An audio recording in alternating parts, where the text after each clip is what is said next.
in French universities. So it means very comfortable for Tanzanian students to come to France and to make the Bible studies in English.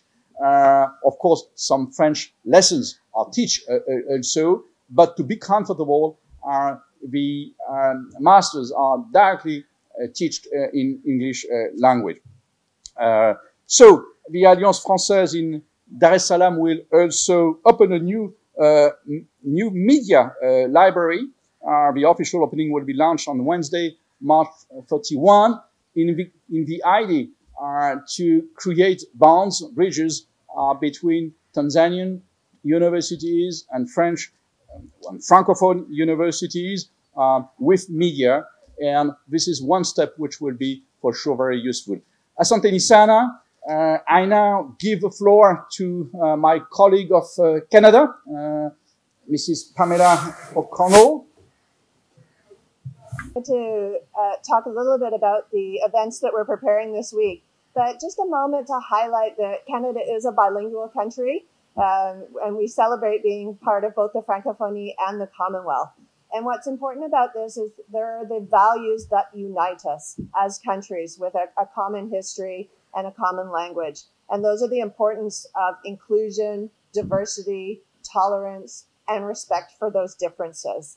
And what we're working towards within the Francophonie is creating a world of peace, justice, and prosperity for everybody.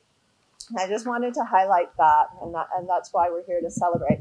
One of the other things that we all value is the importance of protecting our environment and combating climate change. And so for that reason, 2 of the films that we're presenting are on an environment theme. So one is La Terre vue de cœur, which is Earth Seen from the Heart.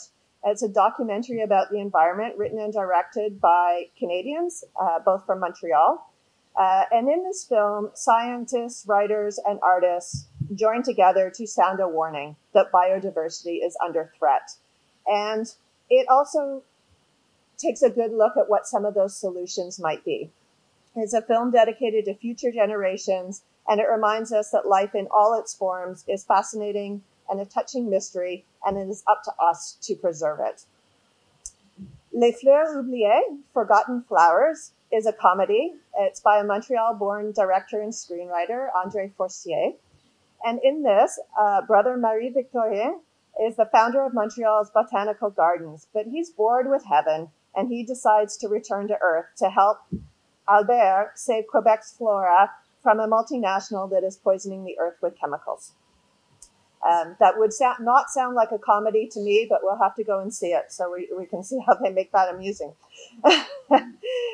We also have a Tanzanian-born Canadian artist who is a multidisciplinary artist, composer, poet, philosopher, and curator. He currently lives in Toronto. He's an improviser at heart, and he fuses Eastern and Western classical music, jazz, and world music into his own magical sound. So I invite you to come and see his performance, which will feature poetry, music, and painting in a fusion unlike anything you will have seen before. Now, there's one more event I'm participating in personally, and I can say I don't believe that a woman's place is in the kitchen, unless that's where she wants to be, but I too will be doing a cooking video. It's not where I do my best work, but stay tuned to see what I can make. Hopefully it'll be good. Asante sana. Ubalozi wetu uko hapa kona ya Barack Obama na barabara ya ufukoni. Karibu na hospitali ya Hakana tunapakana na benki ya Azania. Tuko katika jengo nzuri sana hapa Dar es Salaam. Lakini leo kimaalum tuko hapa kusherehekea Francophonie. Nchini Ubelgiji tunazungumza lugha mbalimbali. Tunazungumza Kiholanzi, tunazungumza Kifaransa na Kijerumani. Kuzungumza lugha tofauti ni muhimu sana. Leo niko hapa kwa maana nusu ya watu wangu wanazungumza Kifaransa. Kwa bahati mbaya mwaka huu hatutapata fursa sawa na mwaka jana kukuza lugha nzuri ya Kifaransa. Corona imeharibu sherehe zetu. Kwa hivyo tutakuwa na sherehe za mkondoni, yaani online. Tutakuwa na hafla 3 tofauti kupitia njia ya mtandao. Kwanza, tutakuonyesha jinsi ya kuoka waffle, keki ndogo iliyookwa kwa chuma na kukaushwa, maarufu sana nchi Ubelgiji. Pili, tutashirikishana nawe uzoefu wa wanafunzi wa Kitanzania nchini Ubelgiji. 3, tutatoa habari zaidi juu ya fursa za masomo nchini Ubelgiji. Asante sana.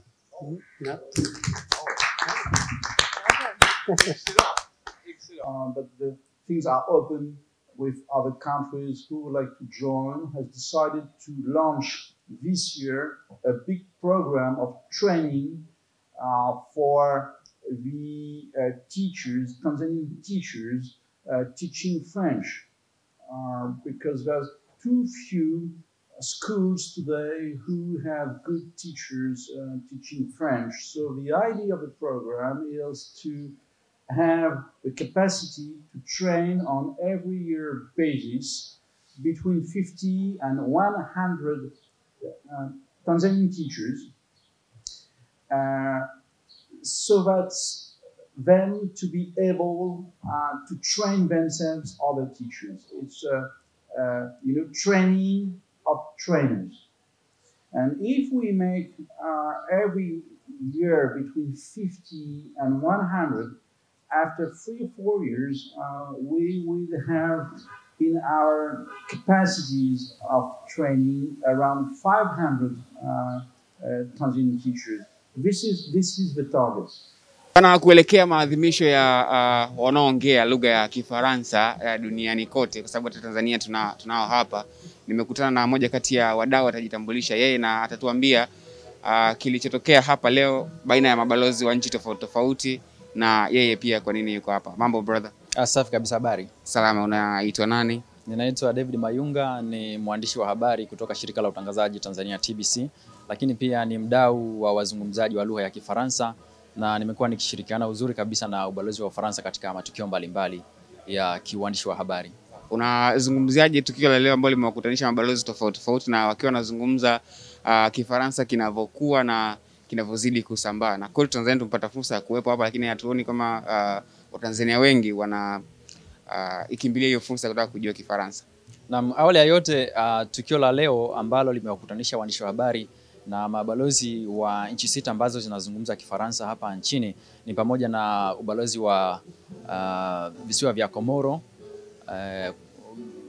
ubalozi kutoka Morocco, Uholanzi, Ubelgiji, Canada, Vietnam, lakini vile vile Ufaransa yenyewe ambayo inawakilishwa na balozi wake Mheshimiwa Frederic Clavier.